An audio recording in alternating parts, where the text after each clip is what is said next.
मैं Jabeen AKA DJ। Welcome to एक recipe. आज हम बनाने जा रहे हैं मजेदार सा तबूली सैलेड। जी हाँ, मेडिटेरेनियन तबूली सैलेड। ये बहुत ही मजेदार सा सैलेड होता है और बहुत ही लाइट होता है।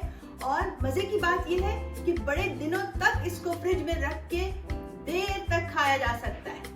तो चले बनाते हैं तबूली सैलेड। तो हमारे इस सैलेड में वैसे तो मजेदार सी चीजें खूब डाली जा सकती हैं, जो कि मैं डालूंगी, लेकिन चार जो चीजें हैं वो बहुत बेसिक होती हैं।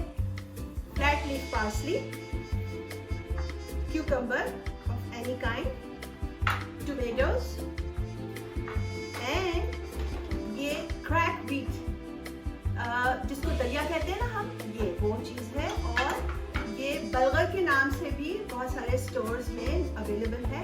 अब इस बलगर को जो है वो सोक करना होता है ahead of time, like at least 1 hour ago आप इसको सोक कर दें। और मैंने जिस तरह सोक किया है वो है पानी। पहले अच्छे से धो लें आप, ऑफ कोर्स। धोने के बाद पानी से ऊपर तक लेवल कर दें और थोड़ा सा इसमें ये रेड वाइन विनेगर होता है ना, ये मैंने इसमें डाला ताकि इसमें टेस्ट आ जाए, थोड़ा सा विनेगरी टेस्ट। तो बस अब जब हम इसको यूज करेंगे तो इसका पानी और जो भी विनेगर है वो डिस्कार्ड कर देंगे और फिर इसको अपने सैलेड में ऐड कर लेंगे। तो चलें स्टार्ट करते हैं अपनी कटाई और छटाई।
बहुत सारी कटाई सब्जियों की हो गई। पार्सली, हमारा जो है वो क्यूकम्बर और टोमेटोज, ये तो जनाब हो गया बेसिक। अब ये मेरा अपना पर्सनल टच आ रहा है, एप्पल।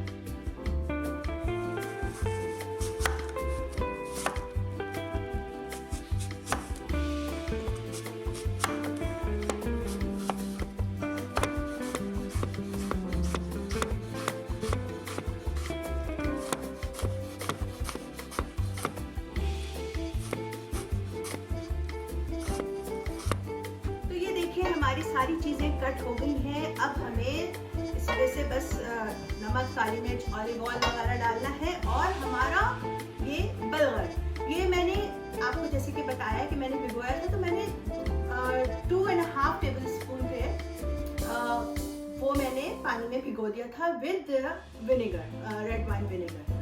मुझे रेड वाइन विनेगर का टेस्ट थोड़ा माइल्ड लगता है और स्वीटनेस होती है इसमें, इसलिए मैंने यूज़ किया है। आप इसकी जगह राइस विनेगर भी यूज़ कर सकती हैं और एप्पल साइडर विनेगर भी यूज़ किया जा सकता है। और इसके अलावा रेगुलर डिस्टिल विनेगर भी यूज़ किया जा सकता है।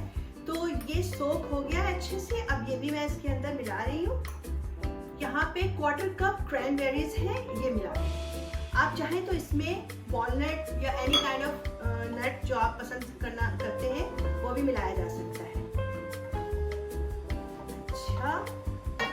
हो, ये तो ऑलरेडी इतना गॉर्जियस लग रहा है कि बस भाई बस। अब इसमें मिलाते हैं थोड़ी सी काली मिर्ची, according to your taste of course.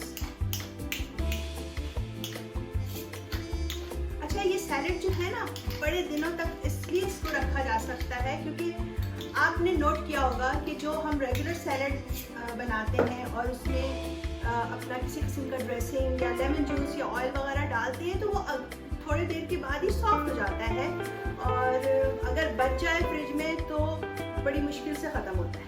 लेकिन चूंकि इसमें जो ये पार्सली है ये बड़ा हार्डी सा ग्रीन होता है, ये इजीली सॉगी नहीं होता, तो इसलिए काफ़ी 2-3 दिन तक आप आराम से बड़ा सजा से, जैसे मैंने बड़े से बोल में बनाया है ना, ऐसे बड़े से बोल में बनाए और फिर जब हेल्दी कुकिंग और हेल्दी खाना खाने का दिल चाहे, of course we all have to eat healthy, because हमारा जो बॉडी है वो हमारे पास अल्लाह ताला की अमानत है और हमें इसका बहुत अच्छे से ख्याल रखना है, तो हेल्दी खाना हमारे लिए ज़रूरी है। तो ये सैलेड बहुत ही अच्छा, बहुत ही मज़े का, आपको सेटिस्फाई भी करेगा। तो करने का आ गया है टाइम, ट्राई। बिस्मिल्लाहिर्रहमानिर्रहीम। सब चीज़ें बहुत बैलेंस है, एप्पल का क्रंच और हमारे क्यूकम्बर का क्रंच, पार्सली भी हमारे इस वक्त बहुत फ्रेश है, इसलिए अभी थोड़े से क्रिस्पी हैं और जैसे जैसे ये रखे रहते हैं और ज़्यादा इसमें सारा फ्लेवर सोक हो जाता है, बट ये सॉगी बिल्कुल भी नहीं होते। यही कमाल है इस सैलेड का कि it doesn't get soggy like any other salad, तो इसीलिए कई दिनों तक मज़े से उड़ाएं इसको, मज़े से उड़ाएं।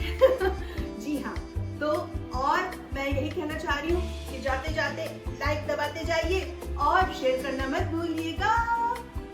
आपके खाने में मज़ा इंग्रेडिएंट से नहीं आता, प्यार और तवज्जो से आता है। So always cook with your heart. ऐसी और बहुत सारी दिलचस्प और मज़ेदार रेसिपीज के लिए आइंदा भी मिलते रहेंगे। उस वक्त तक के लिए इजाज़त चाहती हूँ। अल्लाह हाफिज।